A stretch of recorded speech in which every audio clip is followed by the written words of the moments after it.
Dear student, এডুকামেণ্টৰ চেনেলটোলৈ তোমালোক সকলোকে স্বাগতম জনাইছোঁ।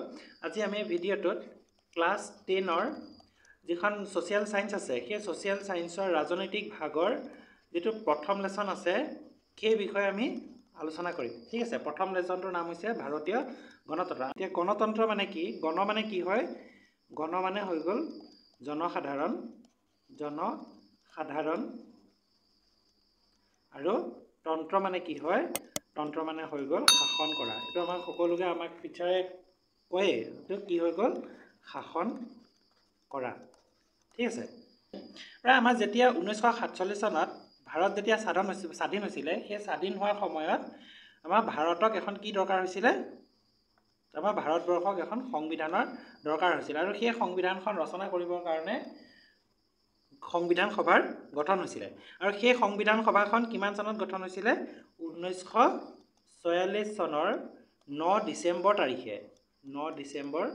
তাৰিখে আমাৰ যিখন আমাৰ যিখন সংবিধান সভা আছিলে সেই সভাখন গঠন হৈছিলে। আৰু এই সংবিধান সভাখনৰ গঠন কাৰ আণ্ডাৰত হৈছিলে?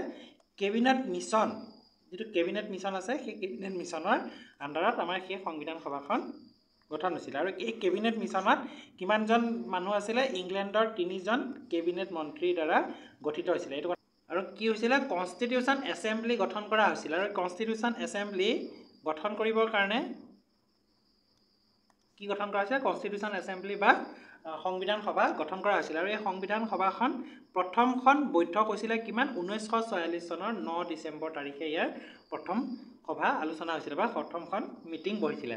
আৰু এই প্ৰথম বৈঠকতে সভাপতি কৰিছিল কোনে? ডক্টৰ সচ্চিদানন্দ সিনহা। এতিয়া তোমালোকক প্ৰশ্ন আহিব পাৰে যে প্ৰথম যিখন বৈঠক বহিছিলে সংবিধান সভাৰ, সেই সংবিধান সভাৰ প্ৰথম বৈঠকখনৰ সভাপতি কোন আছিল? ডক্টৰ সচ্চিদানন্দ সিনহা। আৰু তেখেত আছিল কোন? জ্যেষ্ঠ সদস্য আছিলে।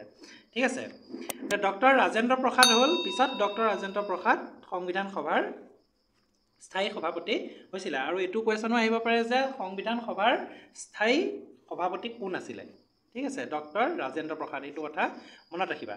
তাৰপিছত এই সভাখন কিমানবাৰ মিটিং বহিছিলে? টোটেল 11টা মিটিং বহিছিলে। আমাৰ যেনেকৈ প্ৰথম মিটিং বহিছিলে কিমান? 1976 9 ডিচেম্বৰ তাৰিখে, তেনেকৈ কৰিয়ে কেইটা সভা বহিছিলে, তেনেকৈ যিখন মিটিং বহিছিলে, মিটিং কেইখন বহিছিলে? Total 11খন meeting বহিছিলে। আৰু এই 11টা বৈঠক বহাৰ পাছত আমাৰ সংবিধান সভাখন বা সংবিধানখন প্ৰস্তুত কৰি উলিওৱা হৈছিলে। 1947 চনৰ 29 আগষ্টত এই যিখন এখন খচৰা সমিতি গঠন কৰা হয় 1947 চনৰ 29 আগষ্টৰ দিনা। আমাৰ 15 আগষ্টৰ দিনা আমাৰ ভাৰত স্বাধীন হৈছিল, আৰু 29 আগষ্টৰ দিনা এখন খচৰা সমিতি বা খচৰা কমিটি গঠন কৰা হয়। আৰু এই কমিটিখনত কেইজন সদস্য আছিলে? টোটেল 7জন সদস্য আছিলে। আৰু এই খচৰা কমিটি যিখন সংবিধান সভাৰ যিখন খচৰা কমিটি আছে, সেই কমিটিখনৰ সভাপতি কোন আছিল? ডক্টৰ BR আম্বেদকাৰ আছিল। আৰু ইয়াৰ অধ্যক্ষ বা চেয়াৰমেন বুলি কয়, ইংলিছত কোৱা হয় চেয়াৰমেন বুলি, আৰু অধ্যক্ষ বা সভাপতি বুলিও কোৱা হয়। প্ৰায় 3 বছৰৰ কালত পৰিশ্ৰমৰ অন্তত এই খচৰা কমিটিয়ে 1949 চনৰ 26 নৱেম্বৰৰ দিনা 1949ৰ 26 নৱেম্বৰৰ দিনা এই কমিটিখনে, অৰ্থাৎ এই যে 7জন মানুহ বহি পেলাই যে তোমাৰ 7জন বিশেষজ্ঞ বহি পেলাই যে কমিটিখন বনাইছিলে, এই কমিটিখনে 1949ৰ 26 নৱেম্বৰৰ দিনা সংবিধান সভাৰ সভাপতি কোন আছিল? ডক্টৰ ৰাজেন্দ্ৰ প্ৰসাদৰ ওচৰত সেই খচৰাখন দাখিল কৰে। সেই খচৰাখন যিখন সংবিধান বনোৱা হৈছিলে সেই সংবিধানখন জমা দিয়ে।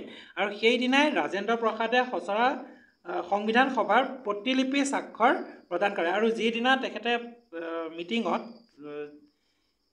এই খচৰাখন যিদিনা ডক্টৰ ৰাজেন্দ্ৰ প্ৰসাদৰ হাতত যেতিয়া BR আম্বেদকাৰে প্ৰদান কৰিছিলে, সেইদিনাখনেই কোনে চহী কৰে? ডক্টৰ ৰাজেন্দ্ৰ প্ৰসাদে চহী কৰে। আৰু চহী কৰাৰ পাছতে স্বাক্ষৰ কৰাৰ পাছতে সেইখন সংবিধান হিচাপে কি কৰা হয়? লাভ কৰা হয়। আৰু সংবিধান হিচাপে সেইদিনাখনৰ পৰাই আমাৰ সম্পূৰ্ণ ভাৰততে লাগু কৰা হয়। কিন্তু প্ৰশাসনিক আৰু আনুষংগিক অসুবিধাৰ বাবে 1950 চনৰ 26 জানুৱাৰীৰ দিনা সেই যিখন সংবিধান আছিল সেই সংবিধানখন সমগ্ৰ ভাৰততে বলৱৎ কৰা হয়। সেই দিনাখনৰ পৰাই আমাৰ 26 জানুৱাৰী দিনটো কি বুলি কোৱা হয়? গণৰাজ্য দিৱস হিচাপে পালন কৰা হয়। কি দিৱস হিচাপে পালন কৰা হয়? গণৰাজ্য বা গণতন্ত্ৰ দিৱস হিচাপে পালন কৰা হয়। ঠিক আছে, এইটো কথা মনত ৰাখিবা। যদি কোনোবাই সোধে যে 26 জানুৱাৰী দিনটো গণৰাজ্য দিৱস হিচাপে কিয় পালন কৰা হয়, তেনে ক'বা যে সেইদিনাখনে আমাৰ সংবিধানখন সমগ্ৰ ভাৰততে বলৱৎ কৰা হৈছিলে। আৰু 1947 চনৰ 15 আগষ্টৰ পৰা প্ৰায় 1950 চনৰ 26 জানুৱাৰী তাৰিখলৈকে ভাৰতবৰ্ষ শাসন ব্যৱস্থা 1935 চনৰ যিখন ব্ৰিটিছে যিখন ভাৰত 1935 চনত যিখন আইন বনাইছিলে, ব্ৰিটিছে আইন বনাইছিলে, সেই আইনখনৰ মতে আমাৰ সমগ্ৰ দেশৰ যিখিনি নীতি নিয়ম আছিলে সেই নীতি নিয়মখিনি চলি আছিলে। কেতিয়াৰ পৰা চলি আছিলে? 1947 চনৰ 15 আগষ্টৰ পৰা 1950 চনৰ 26 জানুৱাৰীলৈকে। আৰু 1950 চনৰ 26 জানুৱাৰীৰ পৰা আমাৰ ভাৰতৰ সংবিধানৰ যিখিনি নীতি নিয়ম আছিলে সেই নীতি নিয়মখিনি আমাৰ ভাৰতত চলা হয়। ঠিক আছে, এতিয়া ভাৰতৰ যিখন সংবিধান আছে, সংবিধানৰ আদৰ্শ কি কি আছে? সংবিধানৰ আদৰ্শ আৰু লক্ষ্য আমি জানিবলৈ যদি যাওঁ, তেনে সংবিধানৰ প্ৰস্তাৱনাটো আমি ভালদৰে পঢ়িব লাগিব। কাৰণ সংবিধানৰ যিটো প্ৰস্তাৱনা আছে সেই প্ৰস্তাৱনাটোৱে কি হয়, আমাৰ ভাৰতৰ কি হয়, এইটো পাতনি হয়, সংবিধানখনৰ পাতনি হয়। অৰ্থাৎ সংবিধানখনৰ যেতিয়া আমি প্ৰস্তাৱনাটো পঢ়িম, তেতিয়া প্ৰস্তাৱনাটোতে আমি সংবিধানৰ ভিতৰত কি কি আছে আমি সকলোখিনি বুজিব পাৰিম। এতিয়া কোনো এখন গ্ৰন্থৰ পাতনি যেতিয়া থাকে, যেনেকৈ পাতনি থাকে, আমি লেচনটো যেতিয়া আমি পঢ়িবলৈ যাওঁ, কিতাপ এখন পঢ়িবলৈ যাওঁ, কিতাপখনৰ যেতিয়া ওপৰত এটা কি থাকে, ইন্ট্ৰডাকশ্যন বুলি এটা পেজ এটা থাকে, সেই পেজটোতে লিখা থাকে যে লেচনটোৰ কিতাপখনৰ ভিতৰত কি কি পাম আমি, গোটেই সেই লেচন পাতনিটোৰ ভিতৰতে বা সেই হেৰিটোৰ ভিতৰতে আমি পাই যাওঁ। ঠিক তেনেকৈ আমাৰ হেৰিখন কি হয়,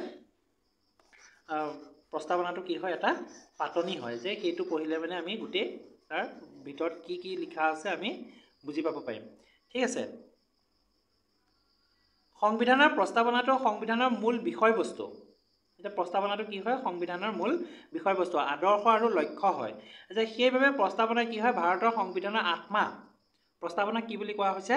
ভাৰতৰ সংবিধানৰ আত্মা, বিবেক, তাৰপিছত দুৱাৰদলি, চাবিকাঠি বুলি অভিহিত কৰা হয়। প্ৰকৃতাৰ্থত প্ৰস্তাৱনাত সন্নিৱিষ্ট কথাখিনি জানিলে সংবিধানৰ সকলো কথা আমি বুজিব পাৰিম।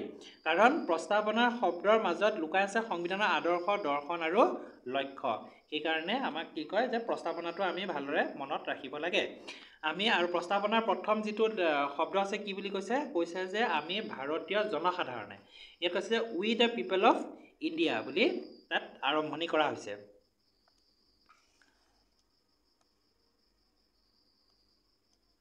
প্ৰস্তাৱনাত আমি ভাৰতীয় জনসাধাৰণ বুলি উল্লেখিত কৰি সংবিধানৰ প্ৰণেতাসকলে স্পষ্ট কৰিছে যে সংবিধানৰ ৰচক ভাৰতীয় জনগণ আৰু সংবিধান ভাৰতীয় জনগণৰ আৰু ভাৰতীয় জনগণেই ইয়াৰ সংবিধানৰ আঁৰত এক বৃহৎ শক্তি বুলি কি কৰিছে? দেখাই দিছে। কিহে দেখাই দিছে? আমাৰ প্ৰস্তাৱনাই আমাক স্পষ্টকৈ দেখাই দিছে। তেনে আমাৰ ভাৰতৰ সংবিধানৰ প্ৰস্তাৱনাটোত কি কি আছে? যে আমি ভাৰতীয় জনসাধাৰণে ভাৰতবৰ্ষৰ এখন সাৰ্বভৌম সমাজবাদী ধৰ্ম নিৰপেক্ষ গণতান্ত্ৰিক গণৰাজ্য হিচাপে প্ৰতিষ্ঠা কৰিম বুলি দৃঢ় সংকল্প কৰি আৰু ভাৰতবৰ্ষৰ সকলো লোককে সামাজিক, অৰ্থনৈতিক আৰু ৰাজনৈতিক ন্যায়, চিন্তা প্ৰকাশ, বিশ্বাস, ধৰ্ম আৰু উপাসনাৰ স্বাধীনতা, সমমৰ্যাদা সুযোগ দিম বুলি আৰু তেওঁলোকৰ মাজত ব্যক্তিৰ মৰ্যাদা, জাতীয় ঐক্য আৰু সংহতি নিশ্চিতকাৰী ভাতৃত্বভাৱ বৃদ্ধি কৰিবলৈ আজি 1949 চনৰ 26 নৱেম্বৰ তাৰিখে ভাৰতৰ সংবিধান সভাই গ্ৰহণ কৰা আৰু লিপিবদ্ধ কৰা সংবিধানখন আমি নিজকে অৰ্পণ কৰিলোঁ, এই বুলি প্ৰস্তাৱনাত লিখা হৈছে। 1950 চনৰ 26 জানুৱাৰীত সংবিধান কাৰ্যকৰী কৰাৰ সময়ত সমাজবাদী, ধৰ্ম নিৰপেক্ষ আৰু ঐক্য এই শব্দকেইটা নাছিল। যেতিয়া 1950 চনৰ 26 জানুৱাৰীৰ দিনা আমাৰ সংবিধানখন গোটেই ভাৰততে বলৱৎ কৰা হৈছিলে, তেতিয়া কি কি শব্দকেইটা নাছিলে? সমাজবাদী, ধৰ্ম নিৰপেক্ষ আৰু ঐক্য, এই তিনিটা শব্দ প্ৰকৃত যিখন সংবিধান আছিলে সেই সংবিধানখনত নাছিল। কিন্তু 1976 চনৰ 1976 18 ডিচেম্বৰত যিটো 42তম সংবিধান সংশোধনী হৈছিলে, কিমান নম্বৰ সংশোধনী হৈছিলে? 42তম সংবিধান সংশোধনী হৈছিলে। এইটো কুৱেশ্যনত তোমালোকৰ MCQত আহিব পাৰে যে কিমান নং সংবিধান সংশোধনীৰ দ্বাৰা যে সমাজবাদী, ধৰ্ম নিৰপেক্ষ আৰু ঐক্য এই তিনিটা শব্দ সংবিধানত সন্নিৱিষ্ট কৰা হৈছে বুলিকে কুৱেশ্যন আহিব পাৰে। গতিকে মনত ৰাখিবা কিমান নং 42তম সংবিধান সংশোধনীৰ দ্বাৰা এই তিনিটা শব্দ প্ৰস্তাৱনাত সংযোগ কৰা হৈছিলে। এইটো কথা মনত ৰাখিবা, এইটো MCQত আহিব পাৰে আৰু MCQত এনেকুৱা ধৰণৰ কুৱেশ্যনবিলাকে বেছিকৈ আহে।